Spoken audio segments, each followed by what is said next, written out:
C'est un militant de la première heure quand on parle de cette pandémie qui nous a tombé dessus depuis maintenant 3 ans. Et je suis très fier, nous sommes très fiers de l'avoir aujourd'hui en entrevue. Il s'agit de François Amalega. Bonjour. Bonjour François, ça va? Bonjour Sly, bonjour Sandra, Bi- ça va très bien. Je suis très heureux Oui, et très honoré d'être reçu par vous. bienvenue dans Wonderful Land. C'est notre nouveau Ok, monde, François, et on est très fiers de t'accueillir, d'autant plus que tu es bel et bien là et non pas en prison avec ton 98 000 de contravention impayé et qui restera impayé. J'ai vu une publication de toi sur Twitter. Tu ne paieras absolument. pas. Je C'est pense tellement que merveilleux. ce serait une folie pour moi de le payer. Ce serait annuler l'objectif de mon opposition à la tyrannie qu'ils nous ont imposée. Ils nous ont imposé une tyrannie. En réalité, c'est une tyrannie qui existe même jusqu'à présent. C'est juste qu'elle a pris une forme sanitaire depuis 2020. Mais c'est une tyrannie de la pensée où ils sont en train de nous imposer une façon de voir le monde et il n'y a pas de débat sur plusieurs sujets. Plusieurs personnes sont libres de faire ce qu'ils veulent. Même à l'heure actuelle, il y a les gens qui portent le masque à l'heure où on est en train de parler là. Mais ça ne Mm, nous regarde plus, ça ne me regarde pas. Mais le problème, c'est qu'ils ont voulu nous l'imposer à nous tous. Il y a les mhm. centres de vaccination qui sont ouverts dans certains endroits. Des gens continuent à aller prendre leur dose. Je ne sais pas, certains sont peut-être à la 9e ou 10e dose. Ça ne me regarde plus. Mais quand ils ont voulu nous l'imposer à nous tous, et surtout le faire aux frais de l'État, et faire de ça, c'est ça qui est un problème. Donc, oui, nous ne François, voulons pas accepter ça, oui. dans l'actualité, en ce moment, il y a un discours qui est très perturbant de Justin Trudeau, qui est en train de dire qu'il n'a jamais forcé personne à se faire vacciner. Il est en train de changer de discours. Est-ce que tu as vu ça? J'ai vu ça, et c'est quelque chose de plus, comment dire, de plus pervers que ce qu'il nous a fait. Parce Ah oui, que je pense oui. que, oui, oui, parce que c'est une chose d'avoir fait du mal à quelqu'un et ensuite de dire que tu n'as jamais fait du mal en regardant la personne en face. Parce que si tu reconnais au moins ta faute et tu demandes pardon à la personne et tu reconnais le mal que tu as fait, là, tu donnes à la personne la force de te pardonner et la force de cheminer ensemble. Mais là, de vouloir changer l'histoire et de dire que ça n'a jamais eu lieu, c'est une deuxième, c'est-à-dire que c'est tuer encore le mort. Et là, c'est quelque chose de... C'est C'est épouvantable. abominable. C'est Ouais, épouvantable. Ça va dans, vraiment. c'est pervers. Je comprends pas comment il peut penser, cet homme-là. Je comprends pas comment il peut nous haïr à ce point-là. C'est de la haine tout court. Mais c'est la preuve qu'en fait, il ne nous doit rien. Il a été placé là par des maîtres à qui il obéit. Et c'est exactement le cas en France. Là, Emmanuel Macron, on voit quelqu'un qui est déconnecté de son peuple, qui vit sa réalité à lui. Et c'est la même chose qui Absolument. se passe au Canada. C'est la même Mm. chose qui se passe au Québec. On a vu à François Legault avec le troisième lien. C'est ce que Trudeau fait. C'est-à-dire que pendant, on ne pouvait pas voyager si on n'était pas vacciné. Les fonctionnaires fédéraux ont été mis à la porte s'ils n'étaient pas vaccinés. Tu ne pouvais pas accéder dans un train sans être vacciné. Il y avait beaucoup d'autres choses, et même dans chaque province, il y avait beaucoup de restrictions. Et même des députés, je sais qu'il y avait eu on disait qu'il y avait quelques députés conservateurs qui n'étaient pas vaccinés. On faisait la chasse aux sorcières. Et maintenant, on nous raconte qu'il n'a jamais obligé des gens à se faire vacciner. Mais c'est quand même ridicule. Là, il est en train de commettre un deuxième crime, en fait. C'est-à-dire que le crime qu'il est en train de commettre maintenant est égal à ce qu'il a commis avant. Il est cynique et je crois qu'il est en train de creuser sa tombe parce qu'il ne nous donne pas la possibilité de pardonner ni de rouler le tapis, mais il est en train de nous montrer que nous devons continuer jusqu'au bout parce qu'il est prêt à recommencer. Et Ben, ça, le c'est plan un continue, indice. pour lui, c'est de la manipulation carrément qui continue. François, avant de poursuivre un peu plus en détail dans des sujets qui nous préoccupent en ce moment, j'aimerais vraiment te poser une question importante qui est comment vas-tu? Parce que euh, tu as été au front, tu as été euh, un des premiers militants, tu t'es tenu debout et encore aujourd'hui, il t'arrive des trucs. assez extraordinaire comme ces tickets non payés. Je ne sais pas ce qui va advenir. Tu attends toujours, en fait, la suite des J'attends choses, toujours. mais Oui. comment vas-tu avec tout ça? Où tu trouves cette force de rester debout et de continuer et de nous donner aujourd'hui cette entrevue? Tu n'es pas essoufflé? Euh, je suis la première personne qui a envie de retourner à une vie normale. Les choses pour lesquelles j'ai été entraîné depuis que je suis jeune, c'est que j'ai étudié, j'ai aimé les maths, j'aime enseigner les maths et j'aime me retrouver dans une salle de classe, par exemple, dans le cégep, avec des étudiants, leur transmettre des connaissances dans un esprit, comment dire, joyeux. Et sur le Oui. plan personnel, j'aime même lire des maths et tout. Donc, écoute, j'ai envie de vivre une vie comme ça, aller un beau jour ensoleillé comme celui-ci, sortir du travail, aller au parc, manger, passer du temps avec des amis. J'ai vraiment envie de vivre cette vie. Mais le problème, c'est qu'en même temps, je me rends compte qu'ils sont en train de dérouler un tapis. Pas comment Ouais, dire, ils sont en train de dérouler un programme pour nous anéantir. Elon absolument. Musk a fait une publication dernièrement et moi, je crois qu'elle est tellement juste. Il a dit que nous sommes en train de vivre la période la plus importante de l'histoire de l'humanité. Les gens ne se rendent pas compte de ça, mais effectivement, ce qui est en train de se passer est totalement particulier. Il y a un grand dévoilement des choses et une grande opposition mondiale à une tyrannie qui est en train de se passer là.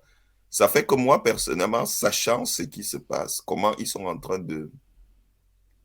Ils ont détruit nos libertés parce qu'ils l'ont fait là. On se sent un peu libre de faire certaines choses maintenant, mais le précédent est semé. C'est-à-dire qu'ils ont la possibilité, s'ils estiment qu'il y a une pandémie, de faire des choses. Ils ne regrettent.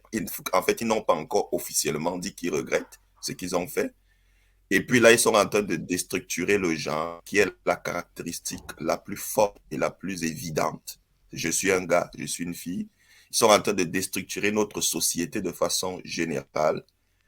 Euh, je t'avoue que ça me donne pas beaucoup de quiétude de me dire que je vais vivre ma vie sans tenir compte de la réalité à laquelle nous Oui. sommes, à laquelle nous En fait, vivons actuellement. c'est ça. En fait, François, maintenant, tu as beaucoup, beaucoup, beaucoup d'amis, plus que tu en as jamais eu dans ta vie, je suis certaine, parce que les gens te suivent. Tu as été un modèle pour nous.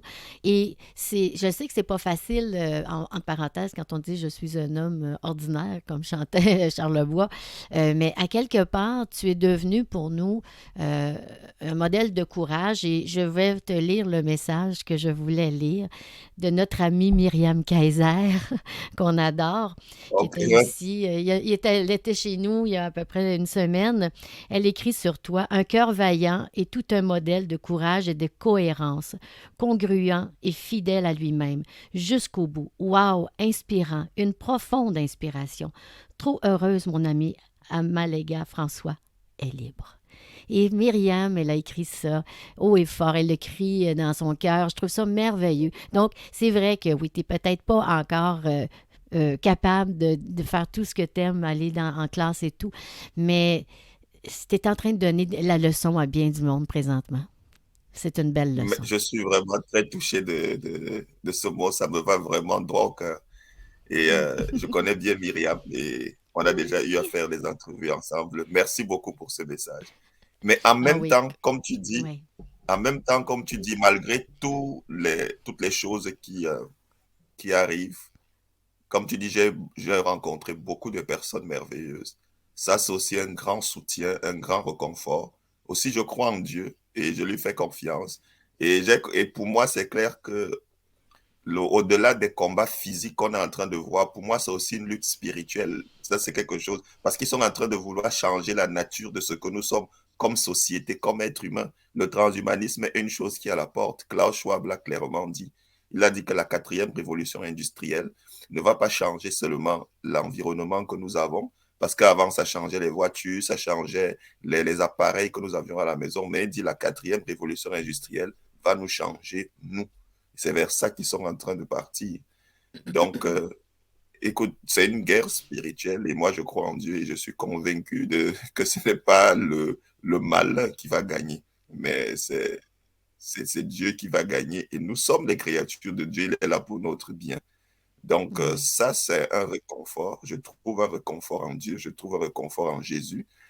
Et pour moi, c'est très fort dans la suite du combat et je ne peux pas ne pas souligner cela. C'est ça. Ouais. On a besoin de lumière. On est un peuple qui s'élève. Tu sais, quand on parle, on élève nos enfants, mais on s'élève nous aussi présentement, tous ensemble, grâce à des événements qui sont euh, épouvantables, mais que dans le fond, plus ça va et plus on s'élève contre ça. Alors, on peut juste gagner. On peut juste y arriver. C'est clair. Et puis, jamais dans l'histoire du monde, les tyrans ne sont restés, ont persisté. Jamais. Ce n'est jamais arrivé. Donc, ce n'est pas C'est une maintenant bonne qu'ils vont nouvelle. réussir. C'est une Ils bonne ont, nouvelle parce que ça peut être décourageant à certains moments. Je parle pas beaucoup. Merci, Sandra, de m'appuyer parce que je suis très ému. Le discours de Amalega François est très élevé, très puissant. Et moi, j'ai toujours refusé de vivre dans cette société. J'ai jamais vraiment trouvé ma place parce que je suis mon âme et mon cœur. Et c'est pour ça que j'ai bâti Wonderful Land ou Terre des Merveilles en français. C'est un monde imaginaire que j'essaie de construire le plus tangible possible. Et faire rêver les gens, donner de l'espoir aux gens. Et toi, tu incarnes bien ça, François. merci. Je pense qu'il y a des gens qui ont été très influents comme Nelson Mandela ou Jeanne d'Arc à l'époque. Et je crois que tu es ce genre de personnalité de notre temps aujourd'hui. On a besoin de gens forts comme toi qui se font notre porte-voix, notre porte-parole.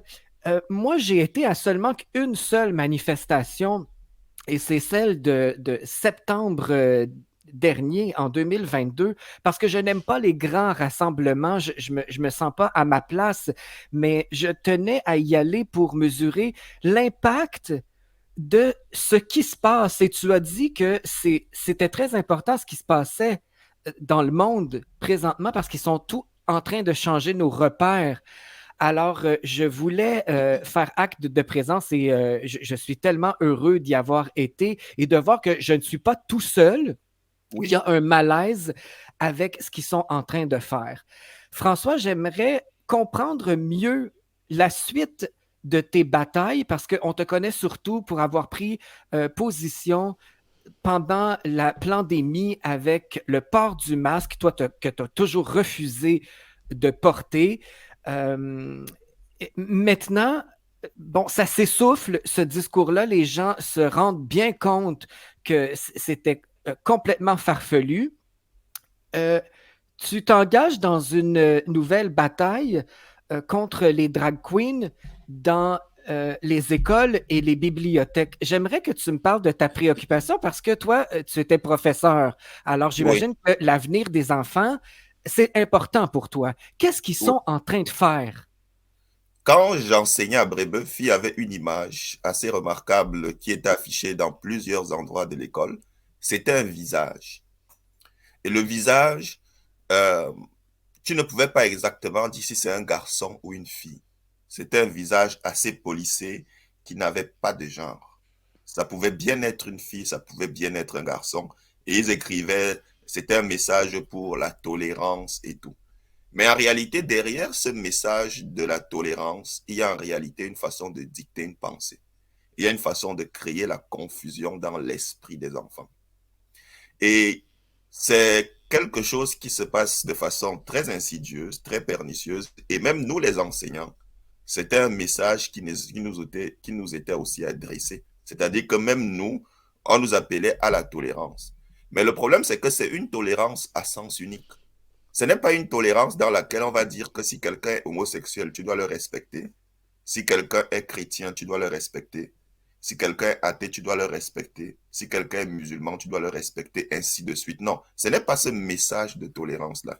C'est un message où même l'hétérosexualité devient juste quelque chose qui est comme acceptable.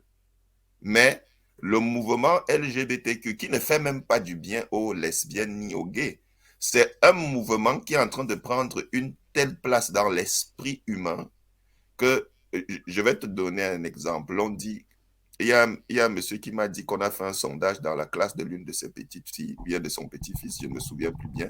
60% des élèves se déclaraient bisexuels. Et c'est comme ça, Oh. beaucoup se déclarent non-binaires, ainsi de suite.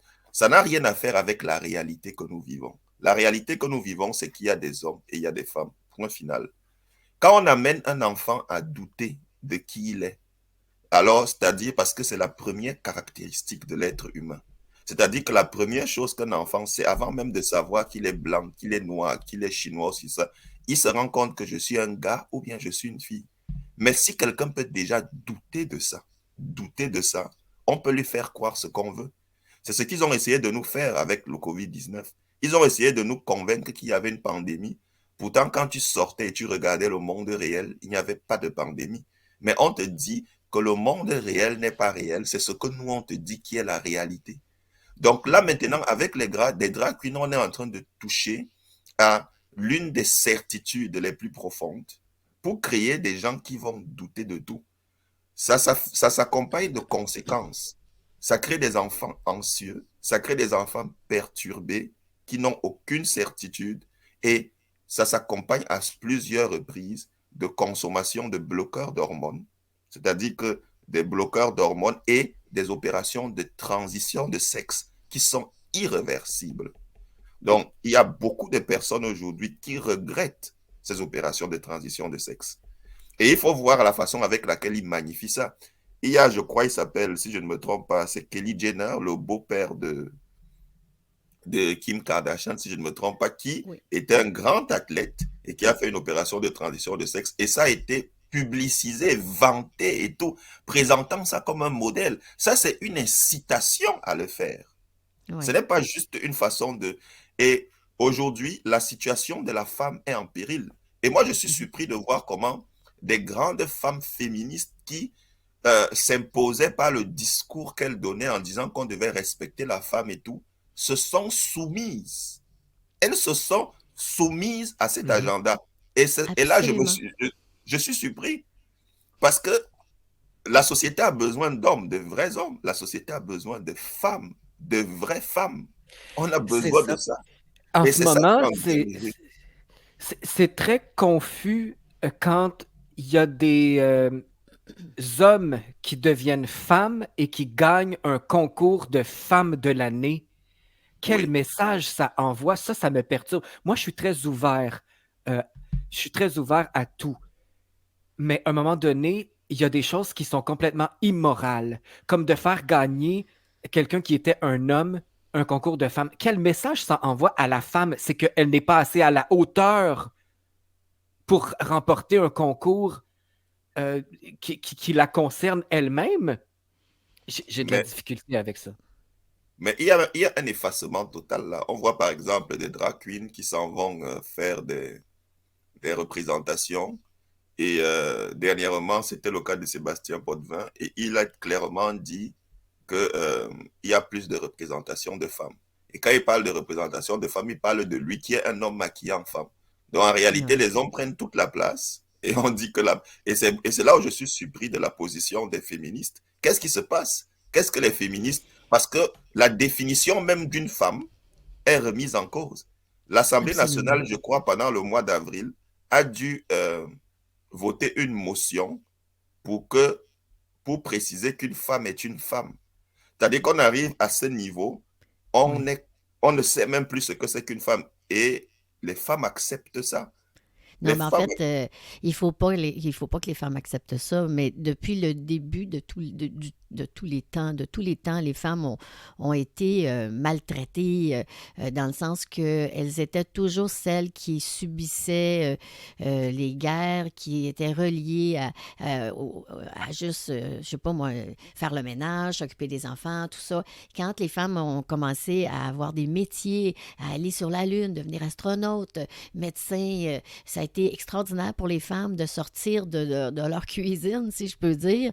Et là, on est en train de nous effacer. On est en train de dire, non, là, la femme, elle n'existe plus, là. Tout le monde peut être une femme. Mais c'est ça qui m'étonne. C'est pourquoi encore aller briser le sacré de la femme. Pourquoi on est encore là et que les femmes ne disent rien? Je n'en reviens pas. Je suis outrée. C'est impressionnant de voir cela, c'est-à-dire que toute la valeur de la femme est remise en question et ce n'est même pas simplement que des hommes qui font des opérations de transition de sexe s'en vont gagner des concours sportifs, ils s'en vont même gagner des concours de beauté. Et c'est ça Oui, qui est encore impressionnant. Ah Tu oui. vois quelqu'un, je crois que c'était Miss Philippines ou tout ça, qui était qui était une laide homme, ou bien, qu'est-ce que je veux dire, ou bien une laide femme physiquement et tout, qui s'en va gagner un concours de beauté, qui insulte les femmes. Et autour de lui, tu vois de belles femmes, de vraies femmes qui applaudissent ça, tout simplement parce qu'elles sont conscientes que si elles essaient de s'opposer à ça, elles sont en train de mourir socialement. C'est ça qui oui, est inacceptable. Nous devons Voilà. oui. lutter contre les phobies, mais il n'est pas normal que la réalité du monde soit transformée par des gens qui veulent nous imposer. On va vu par exemple Bud Light qui prend un Oui, trans qui fait la oui. publicité et il fait la publicité comme s'il était une femme. Et il faut que les gens acceptent ça au point qu'il y a une présentatrice de télévision qui s'est mise à genoux devant lui. Elle s'est mise à genoux devant lui, lui demandant de lui enseigner ce que c'est qu'une femme. C'est Et pas là, drôle, les là, gens c'est ont pas accepté drôle. ça. Il s'appelle Dylan Mulvaney et l'animatrice était Drew Barrymore. Et là, elle se met à genoux devant lui. L'image est Mm. visible, c'est même une vidéo qui est visible. Et ce qu'elle demande, c'est en moi ce qu'est être une femme. Ça se fait dans un grand show vu Oui. aux États-Unis. Et ça, Mais en c'est, fait, oui, il y a un plan. Derrière le plan, là, d'après moi, on en a déjà parlé, Sylvain et moi, dans une chronique précédente, c'est qu'ils veulent, techniquement, ils veulent nous enlever nos enfants. Ils veulent nous enlever le droit d'être des parents pour nos enfants. Ils veulent que nos enfants deviennent des enfants de ceux qui mènent cette pandémie-là, là, dans le oui, fond. Là. Donc, ils veulent, oui, parce que dans les familles, quand un enfant va rentrer à la maison et dire à ses parents, mettons qu'il y a 6 ans, je suis non-binaire ou je suis pas une femme, je suis un homme. Il y a 6 ans, qu'est-ce qui va arriver dans les familles? Il va y avoir une crise familiale. Donc, la crise absolument. familiale va servir leur cause.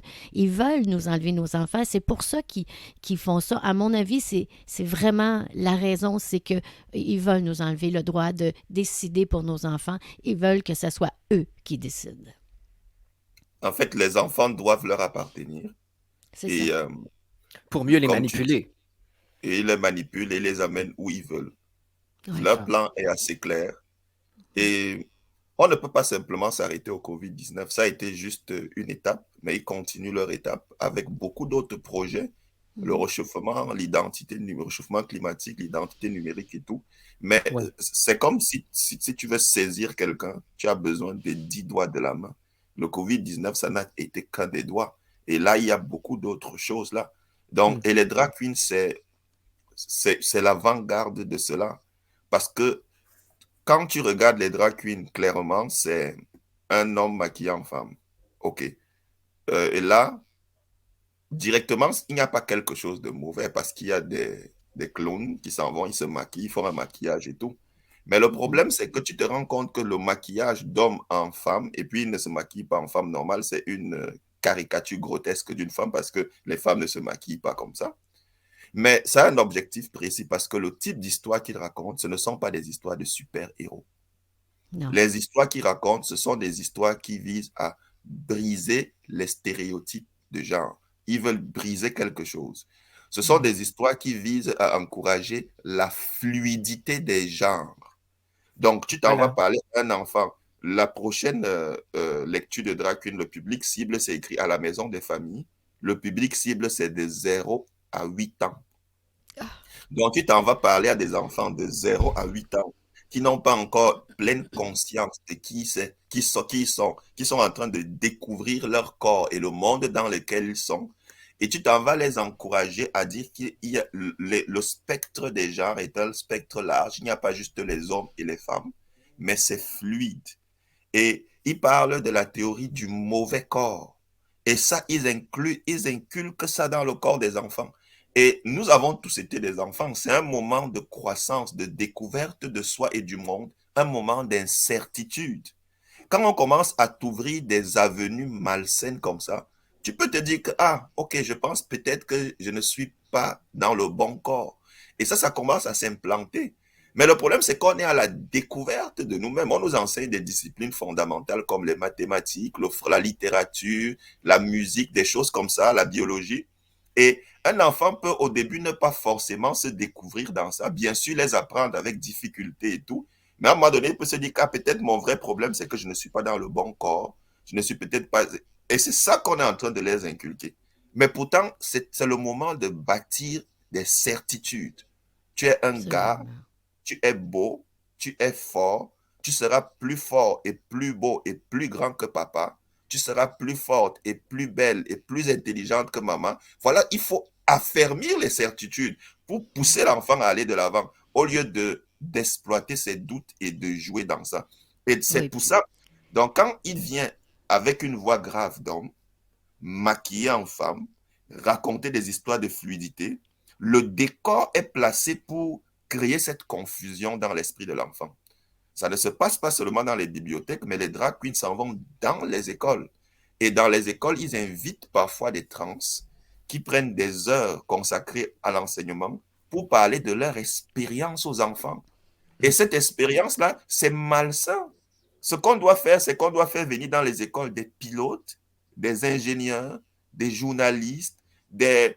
Il y a plein de métiers là. Par exemple, les gens qui posent la fibre optique dans les océans, la fibre oui. optique les fibres optiques qui relient l'Europe à l'Amérique, là, tout ça. Voilà des gens qui peuvent aller dans les écoles, passer 15 à 20 minutes pour expliquer aux enfants que voilà des métiers qu'il y a, des métiers de pilote, d'astronaute, Absolument.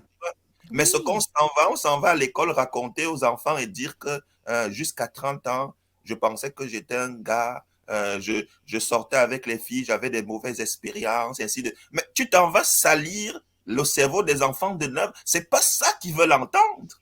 Ben Quand non, le mais papa envoie un enfant à l'école, quand tu envoies ton enfant de 9 ans, quand il revient à la maison, tu espères qu'il va connaître les tables de multiplication, qu'il va savoir faire des divisions de nombres à virgule, qui va pouvoir te décrire les os du corps humain, qui va pouvoir te donner les noms des pays et leur capitale. C'est ça qu'on veut que l'enfant sache. oui, Voilà, absolument. Vraiment. Tu vois, Sandra, il est enflammé hein, maintenant. Ça le touche énormément. Ça te touche tellement que tu nous proposes des manifestations dans les prochains jours. Est-ce que tu peux nous parler des lieux et des dates précises pour que ces rassemblements soient forts, soient entendus et soient utiles surtout? absolument. Euh, le but des manifestations, c'est que l'un des buts, c'est d'abord qu'on se regroupe. Il faut qu'on se regroupe entre nous. Il faut qu'on passe aussi un message que le Québec n'est pas un endroit qui est homophobe ou quoi que ce soit, mais il faut que la diversité soit respectée. C'est pour ça qu'on est contre les lectures. À la Maison des familles à Montréal, il y a une lecture de Sébastien Potvin, Barbada. Il va aller parler d'identité de genre. Le public cible, c'est les enfants de 0 à 8 ans. Et c'est inacceptable. Il touche, je crois, 450 $ de l'heure pour raconter ces histoires aux enfants, aux frais du contribuable. Et quand les gens parlent de ça, je me dis, est-ce que pour faire explorer la diversité aux enfants, on peut aussi laisser un acteur porno venir raconter ses expériences aux enfants? Je C'est pense ça. que ça, les parents vont dire non, ils sont contre. C'est pour ça qu'on ne doit pas accepter ça. On C'est doit quelle dire date, non. ça? C'est quelle date? C'est le 16 mai, Le 16 mai? c'est mardi de la semaine prochaine, dans à peu près une semaine. C'est le 16 mai. La lecture commence à 18 h, mais on sera là dès 17 h. Et moi, j'encourage les gens à fabriquer des pancartes qui passent un message clair, parce que nous, on n'est jamais violent et on ne le sera jamais. On a des messages clairs et intelligents qu'on veut passer. Et il Oui. faut qu'on soit très nombreux. C'est 700 rue Georges Bisset à Montréal. 700 rue Georges Bizet à Montréal. C'est le 16 mai, mardi à 17 h. Et j'encourage Parfait. les gens à venir parce qu'il y a des gens qui vont peut-être finir de travailler à 17h30. Ce n'est pas Mhm. tard. Venez nous rejoindre parce qu'on sera là. On sera D'accord. pacifique. On aura nos pancartes, on aura nos messages clairs Et il faut qu'on passe le message là de façon claire. La deuxième manifestation, ça aura lieu à Jonquière. Je sais que c'est loin pour beaucoup de personnes, mais je le dis Mais quand c'est même. proche pour d'autres, hein. Nous, Ah, on est partout avec notre radio, alors on a des auditeurs là-bas aussi. absolument, merci. Donc, ça sera à Jonquière, à la bibliothèque Hélène Pénaud. À la bibliothèque Hélène Pénaud, il y aura une lecture de drag queen et ça sera à la bibliothèque Hélène Pénaud. Donnez-moi une seconde. Donc, On a l'adresse, ça l'adresse. sera On n'a pas l'adresse ici, là. Hélène Pedneau, oui, c'est ça, Bibliothèque Hélène Pedneau. Sylvain, est-ce qu'on est la capable de bibliothèque trouver Hélène l'adresse? Pénaud à Jonquière. C'est le 2480 rue Saint-Dominique. Donc, c'est le 2480 rue Saint-Dominique à Jonquière. Et ça, c'est quelle date Donc, encore? Le c'est le 26 mai. 26 mai à 18 h. 26. D'accord. Oui. C'est tellement important, Donc, là. C'est tellement important qu'on publicise ça, qu'on soit là, qu'on soit présent. Euh, Pour l'avenir de nos enfants, parce que moi, je le dis toujours à Radio Unicité et dans tous mes discours, même avec mes amis, mes proches, il y a trois choses très, très, très importantes pour moi dans mes valeurs. Ce sont les enfants, parce que c'est notre avenir. Ce sont les personnes âgées, parce qu'ils ont défriché le terrain. Ils sont importants, ils sont mis de côté et on les fait mourir de faim et de soins. Et les animaux qui sont ouais. vulnérables, qui ne peuvent pas parler. Alors, quand on touche à ces trois choses-là, pour moi, je deviens dans tous mes états. C'est inacceptable. Alors, je trouve ça très important et c'est pour ça qu'on tenait à t'inviter aujourd'hui parce que tu es euh, un important ambassadeur de nos libertés, de notre avenir. Et il n'y a pas que ça. Il n'y a pas que cette pandémie, il n'y a pas que ces drag queens. Nous sommes manipulés de tout Absolument. bord, tout côté. Et l'autre de mes préoccupations, c'est ce fameux climat.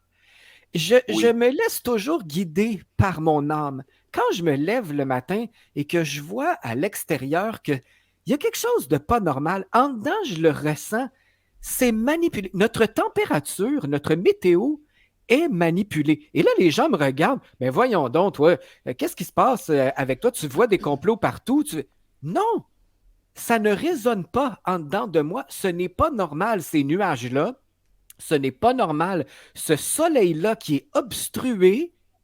Qu'est-ce que tu en penses, François? Non, les chemtrails, c'est quelque chose d'évident. Il suffit que les gens fouillent un peu, ils regardent, ça se voit même dans le site du gouvernement. Des manipulations de climat, ils le font. Mais le gros mensonge euh, qu'ils ont commencé, de quoi qu'ils ont créé le GIEC en 1988, et l'objectif du GIEC, c'était clairement d'alerter sur le réchauffement climatique. Leur discours a beaucoup changé. Ils parlaient de réchauffement climatique, ils sont venus à changement climatique. Mais c'est de l'hypocrisie parce que l'idée derrière ça, c'est le réchauffement climatique. Et ça a quelque chose de commun avec le Covid-19. Parce que le Covid-19, comme le réchauffement climatique, ont deux choses de commun, c'est la peur et la culpabilité. La peur pour le Covid, ils nous ont dit que le Covid allait nous tuer, nous terrasser. Pour le climat, ils sont en train de dire que la Terre est en train de se réchauffer. Donc, c'est comme si la Terre était au-dessus d'un barbecue. Donc, ça va bientôt brûler. Et ils font peur là. Les jeunes générations, beaucoup ont peur, ceux qui croient au climat. Et ils pensent vraiment qu'il faut éviter de faire des enfants, il faut éviter de faire des choses. Ils y croient vraiment. Et le deuxième aspect de la culpabilité, c'est qu'ils disent que le réchauffement climatique actuel est dû au CO2 qui est dû à l'activité humaine. Mm. C'est-à-dire que c'est à cause de nous, les humains, que le climat se réchauffe. Et c'est ça qui est un gros mensonge. Parce qu'ils présentent ça clairement, ils disent qu'on a un réchauffement climatique de nature endémique. C'est-à-dire que endémique, ça veut dire que c'est les hommes qui réchauffent, donc c'est nous. Mais comme on le sait toujours, ces personnes-là, ce sont des gens qui s'en vont en jet privé discuter de climat. Ce sont des Voilà. gens qui ont des yachts. Ce sont des gens qui ont des grandes maisons dont les dépenses et tout. Mais ce n'est pas tout. La réalité scientifique est tout autre. Parce qu'il y a plusieurs scientifiques qui sont contre là. on peut citer plusieurs noms, les Vincent Coutillo, les François Gervais et beaucoup de grands scientifiques dans le monde, des physiciens, des climatologues. Il y a par exemple une pétition qui a été signée par plus de 500 scientifiques, une autre par plus de 900, qui sont en train de dire que ce que le GIEC dit sur le climat n'est pas quelque chose qu'on ne dit pas suffisamment dans les médias, même si les médias le savent, ils savent que ce n'est pas vrai. Donc la réalité, c'est que excusez-moi. La réalité, c'est que, et ça, c'est ce que plusieurs scientifiques disent, c'est que le premier facteur de climat sur la Terre, c'est le Soleil. Donc, ça signifie que l'évolution du climat suit les cycles du Soleil. Et les cycles du Soleil, ce sont des cycles qui sont entre 11 et 15 ans à peu près. Et les choses qui se manifestent, c'est qu'il y a parfois des taches qui apparaissent dans le Soleil et tout. Donc, ce sont les cycles du Soleil et les radiations que le Soleil émet. Et le premier gaz à effet de serre, ce n'est pas le CO2. Le premier gaz à effet de serre, c'est la vapeur d'eau. C'est-à-dire que tu prends 1%, tu divises encore par 25, c'est la quantité de CO2 qu'il y a dans l'atmosphère. C'est-à-dire que tu divises 1% par 25, il y en a très peu dans l'atmosphère. Et puis, la plupart des... Parce que beaucoup de climatologues montrent qu'il n'existe aucun rapport entre la quantité de CO2 qu'il y a dans l'atmosphère et le climat. Les modèles du GIEC, aucun modèle ne correspond à la réalité. Quand je dis ne correspond à la réalité, parce que quand ils disent par exemple qu'en 2100, la température va augmenter de 1 degré ou bien de 1,5 degré, il faut qu'ils aient un modèle de climat qui fait des projections. Mais sauf que quand tu fais un modèle, par exemple, à l'an 2000, et tu prévois qu'en 2001, 2002, jusqu'à 2100, voilà la température, aucun des modèles du GIEC ne correspond au relevé de la température, par exemple, de 2000 jusqu'à 2020. Ils ont toujours exagéré. Et ça ne correspond pas à la réalité. Mais quand ils disent ça aux enfants comme une religion, les enfants acceptent et les enfants embarquent dans ça. Mm-hmm. J'aimerais... Oui, vas-y, François. Je voulais par exemple dire quelque chose là. Ça, je l'ai lu dernièrement. En 2007, le prix Nobel de la paix a été remis à 2 entités. Je préfère dire 2 entités parce que un, c'est un humain, l'autre, c'est une organisation. Le prix Nobel de la paix a été remis en 2007 au GIEC et à Al Gore. Ce sont les 2 qui ont reçu le prix Nobel de la paix en 2007. Sauf que le rapport du GIEC pour lequel ils ont reçu le prix Nobel de la paix, dans ce rapport-là, ils ont fait une erreur scientifique majeure. Ils avaient prévu que les glaciers de l'Himalaya allaient fondre en 2035. Sauf que plus tard, les scientifiques se sont dit, mais où est votre source? Et quand on a lu le rapport, on se rendait compte que leur source n'était pas un article scientifique qui était publié dans un journal avec relecture, mais ils s'appuyaient sur un article du WWF, un organisme pour la protection de l'environnement. Et le WWF, lui, il citait un scientifique russe qui, lors d'une conférence, a fait une projection comme ça, sans études sérieuses. Mais le russe parlait de 2350 et il parlait de tous les glaciers de la Terre. Donc, et le GIEC, dans ce rapport aussi important, alors qu'il nous dit que des milliers de scientifiques font un travail sérieux, ils ont glissé, mais ils ont reconnu cette erreur-là. Ils ont reconnu, mais ils sont en train de vouloir effacer. Donc, ils font tout pour effrayer. Et Al Gore, qui a reçu le prix Nobel de la paix, lui, il avait dit que, je crois, la banquise arctique va fondre. La banquise arctique devait fondre autour de 2014. Son erreur était tellement grande. Le Monde diplomatique a fait un article où il a dit Al Gore se prend les pieds dans la calotte glaciaire. Donc, ils font toujours des prédictions effrayantes, mais c'est quand même intéressant parce qu'ils ont reçu le prix Nobel de la paix pour des mensonges. Et là, c'est quand même important qu'on le souligne. Absolument. Et il y a quelques jours, je discutais avec Lucie Laurier en entrevue qui me faisait remarquer que sur le site de Météo Média, ils annoncent toujours des catastrophes. coups de chaleur extrême. C'est épouvantable comme gros titre pour se rendre compte qu'il n'y a rien là, que ça a toujours existé, que Il n'y a rien de nouveau, là. non, il n'y a rien de nouveau. Quand c'est l'hiver, eh bien, attention, vous allez mourir de froid. Il y a tel phénomène. C'est toujours de la peur, que de la peur. Mais j'ai été émerveillé par ce qui s'est passé dernièrement là, avec les pluies abondantes. Ils nous ont dit que c'est le réchauffement climatique. Pourtant, quand il manque de pluie, ils nous disent que c'est le réchauffement climatique. Moi, j'ai dit, ils sont imbattables. Puisque Oui. si tous les signes sont les signes de réchauffement climatique, alors c'est clair. C'est-à-dire, c'est comme si je t'annonce que tu as un cancer. Pourquoi? Parce que tu vas bien. Tu as mal à la tête. C'est-à-dire, si tous les signes sont des signes d'un cancer, on pourra tout prévoir. Mais Mm. écoute, comme Lucie Laurier dit, ils sont toujours en train de nous prévoir des catastrophes, mais rien n'arrive. Il y a une autre chose qui m'intéresse là, le Groenland.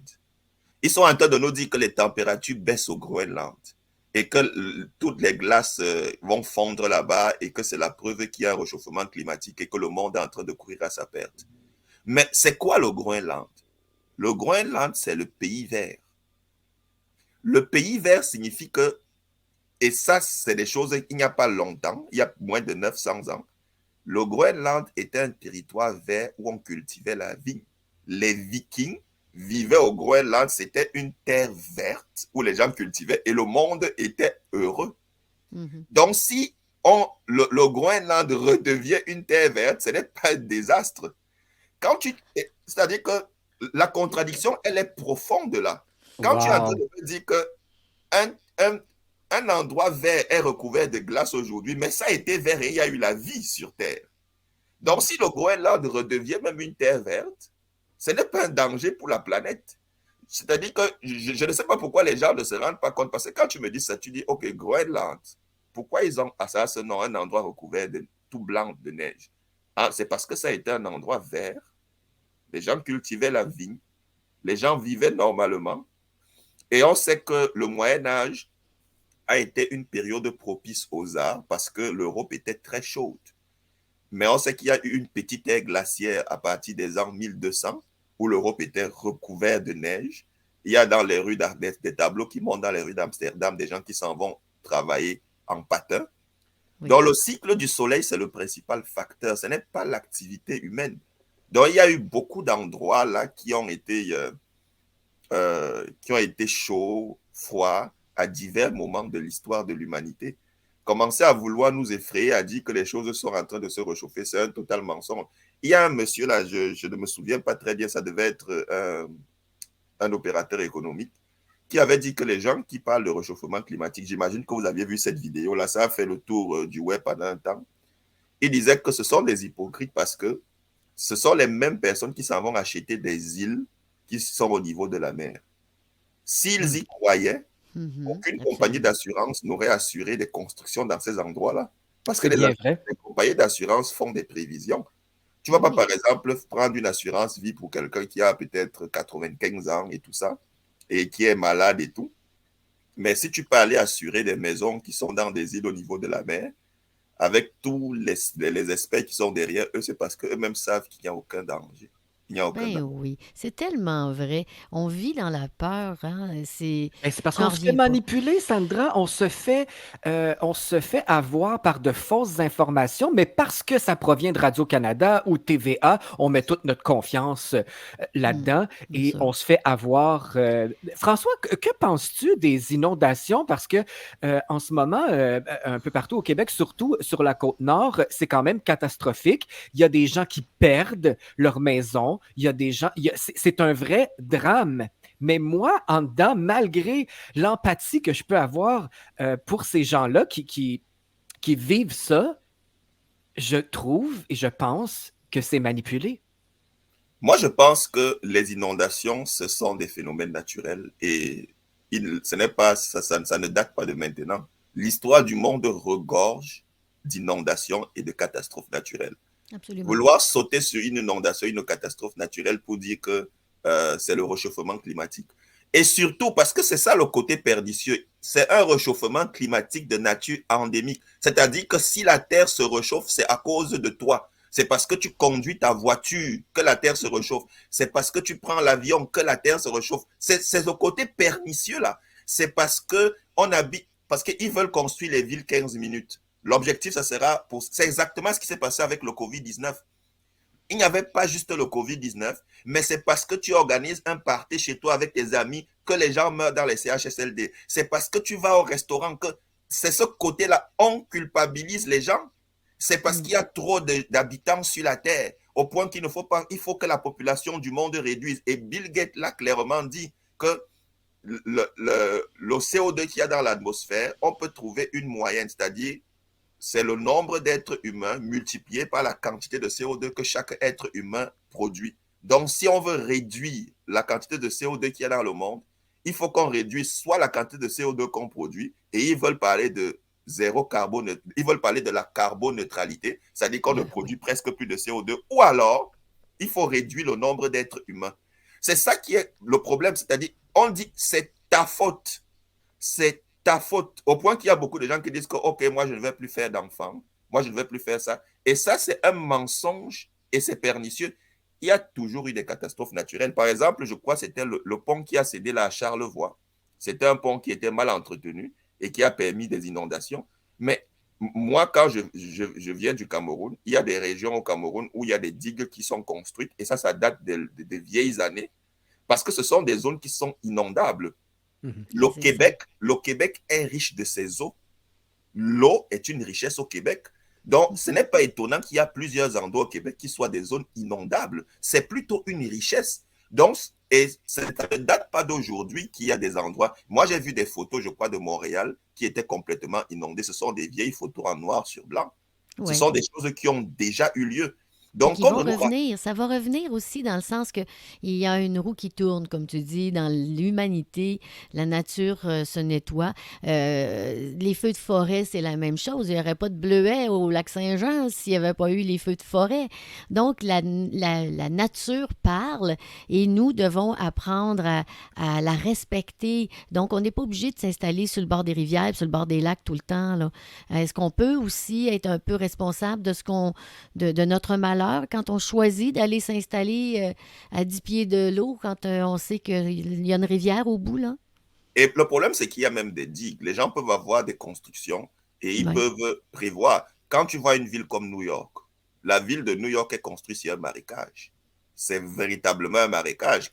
Moi, j'ai déjà suivi un documentaire qui parle des premières personnes qui arrivent à New York. Les premiers, c'est un marécage qui est construit, mais ils ont apprivoisé, ils ont construit même des bâtiments, ainsi de suite. Donc, ce n'est pas comme si c'est l'eau, c'est une richesse au Québec.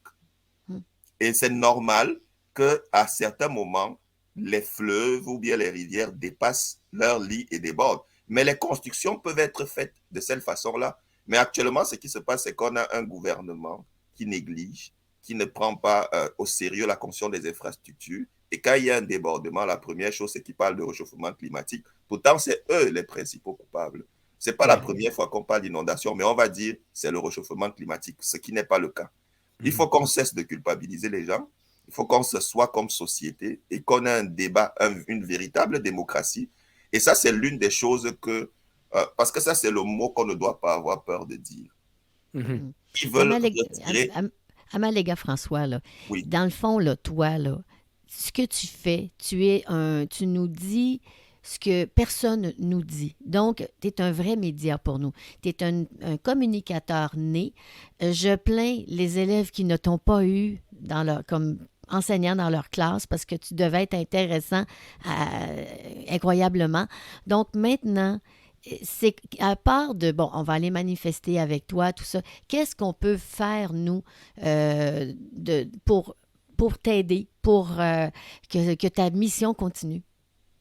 Bon, principalement pour ce qui concerne les drag queens là, il y a une lettre qui a été écrite. Je l'ai écrite avec plusieurs personnes.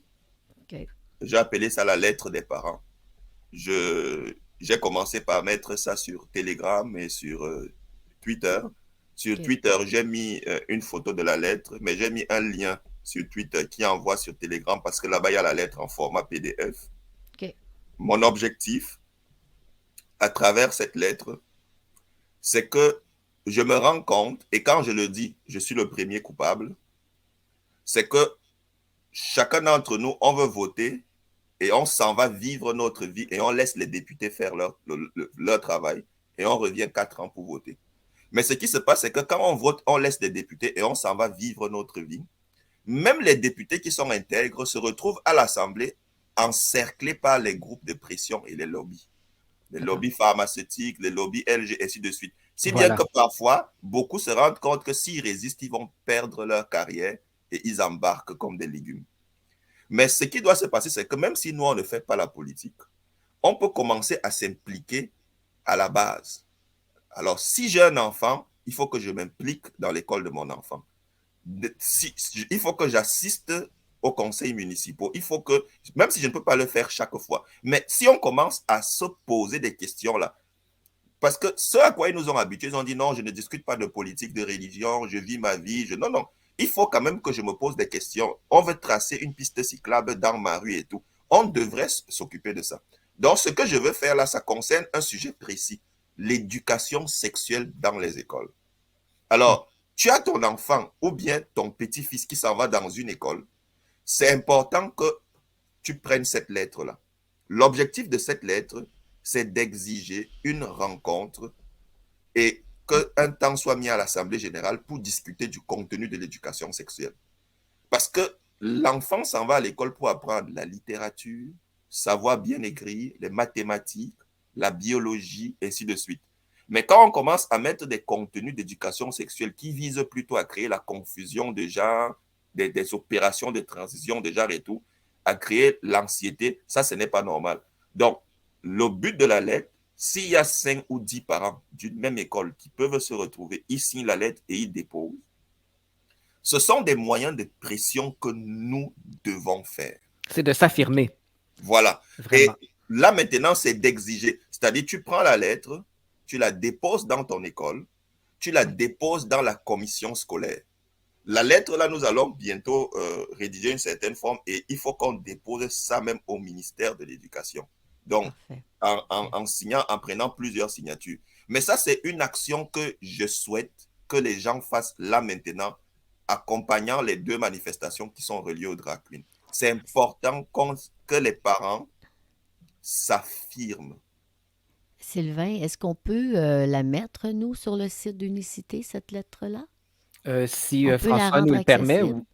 oui, C'est avec plaisir. Je vais vous envoyer ça tout à Ça l'heure. va Là. nous faire plaisir. Je vais vous d'accord. envoyer ça tout à l'heure. Ça me ferait vraiment, vraiment plaisir. Et Ça avant de serait-tu- terminer, je voudrais rappeler les manifestations, excuse-moi Sandra, pour qu'on soit certain d'être tous à la bonne place, à la bonne heure, à la bonne date. Donc, il y en a une première le 16 mai, c'est bien ça. Celle-là 16 est à mai Montréal. à Montréal. C'est à la Maison des Familles. C'est 700 rue Georges Bizet.